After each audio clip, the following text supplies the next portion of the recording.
재림과 들림은 성경 66권 중에 가장 핵심적이다. 잊지 마세요.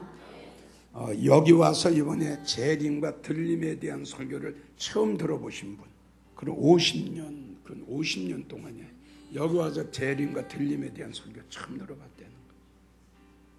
지금 이것이 어느 한 성도에 국한된 문제가 아닙니다, 여러분. 큰일 났어. 그래서 말씀드렸잖아요. 내가 세운 목자가 내 말을 도둑질한다. 여러분들은 그동안 쭉 여러분들이 먹어야 할 밥을 좀 도둑맞고 있었던 거예요.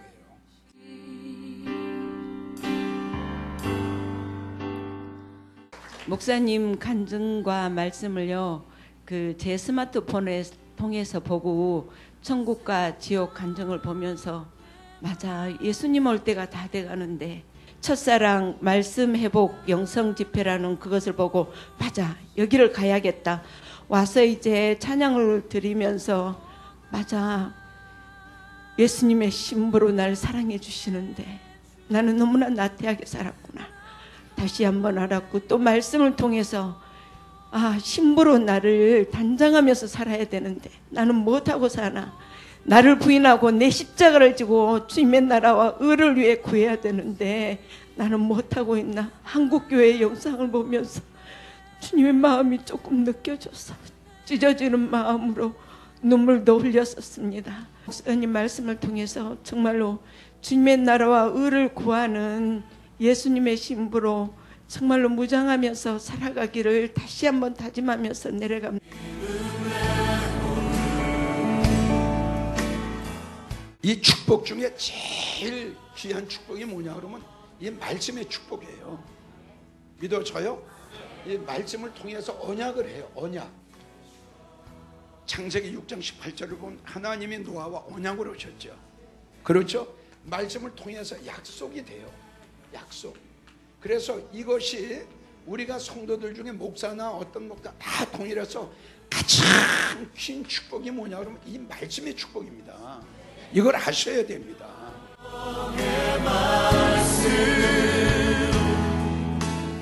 그 교회를 지금 3년째 다니고 있습니다. 근데 그 교회는 제가 작년 여름부터 계속 느꼈던 건데 너무 복 얘기만 하시고 막 사업이 잘 될 것이다, 옆 사람한테 오늘 복 받았다고 얘기하세요, 이런 것만 너무 시키니까 정말 어느 순간부터 정말 말씀을 들어도 정말 허전하고, 어제 그 이규 목사님 말씀이 너무나 와닿았어요.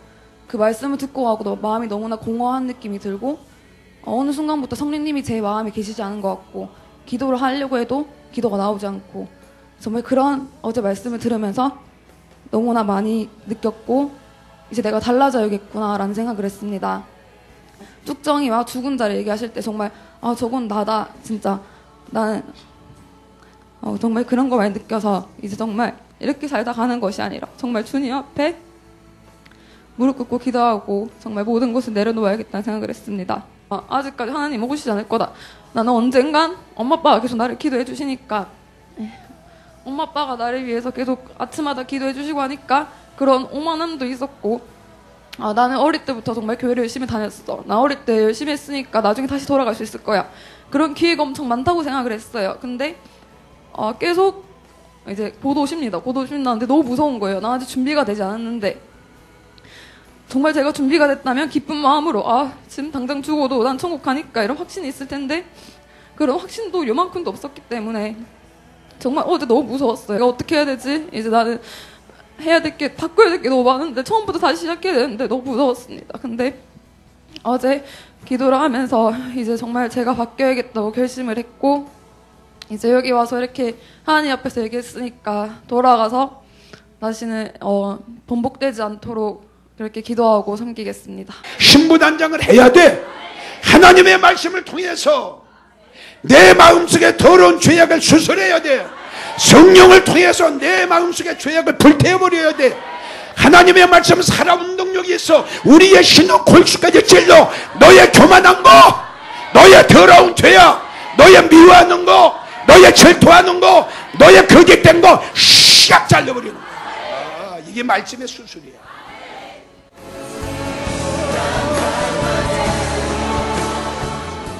인터넷을 통해서 이기용 목사님의 간증을 접하게 됐어요.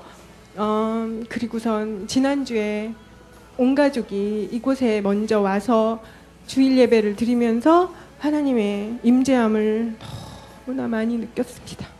제가 25년 넘게 신앙생활을 했는데 그렇게 신실하게 간절하게 은혜롭게 예배 드리는 경험은 처음이었어요. 이렇게 아름다운 하나님이 살아있는 역사하는 교회는 처음이었습니다.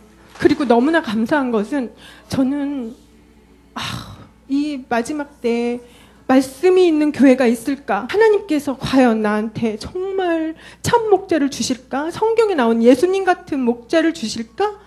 정말 기대치가 낮았었어요. 근데 하나님이 너무 신실한 걸 저는 이번 기회에 하나님께 영광을 돌리면서 감사드립니다.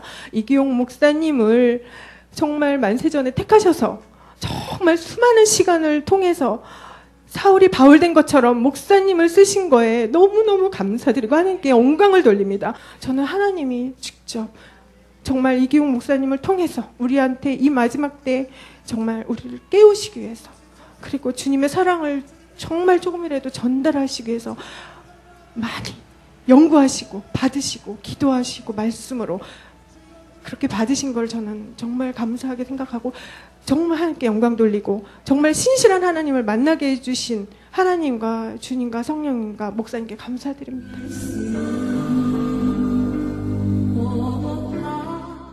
우리가 살고 있는 때가 노아의 때와 노새 때예요. 여러분들이 믿음 안에 승리하려면 때를 아세요. 그리고 두 번째, 이 시대에 맞는 설교를 들으세요. 마태복음 24장 45절. 정말 여러분들이 들림 받기를 원하면 들림에 대한 설교를 들으셔야죠. 당연하죠. 여러분들이 주님 영접하기를 원하면 신부단장 해야죠. 맞아요, 안 맞아요? 축복의 설교를 가지고 신부단장 할 수가 없죠. 노아의 때와 같이 노새 때와 같이 인자의 임함도 이와 같으리라. 하나님의 심판과 주의 재림이 가까웠습니다. 왜? 무화과 나무 즉 이스라엘 회복이 가까웠다. 지금은 노아의 때와 같고 노새 때와 같아요. 하나님의 심판이 임해요. 자, 우리도 영적 방주 쳐야 돼요. 그리고 이 시대에 맞는 설교 꼭 들으세요. 꼭 들어야 돼요. 아까 말씀드렸죠. 의사가 되려면 의학에 대한 설교 들어야죠. 판검사가 되려면 법에 대한 설교를 들어야죠. 들림 받겠다고 하는 성도들이 부자 되는 설교 들어가지고 되겠어요? 그리고 그 들은 말씀에 분별하세요. 지금 때가 어느 때예요? 노아의 때, 노새 때. 하나님의 심판, 소돔과 고모라상 유황불의 심판. 하나님의 유황불 소돔과 홍수의 심판에서 노아의 열시과 구원. 소돔과 고모라 성에서 롯과 두 딸의 구원. 여기는 방주를 예비했고 여기는 소활성에 들어갔다. 할렐루야. 두 사람 다 하나님의 말씀에 믿었다. 말씀에 분별 잘하세요.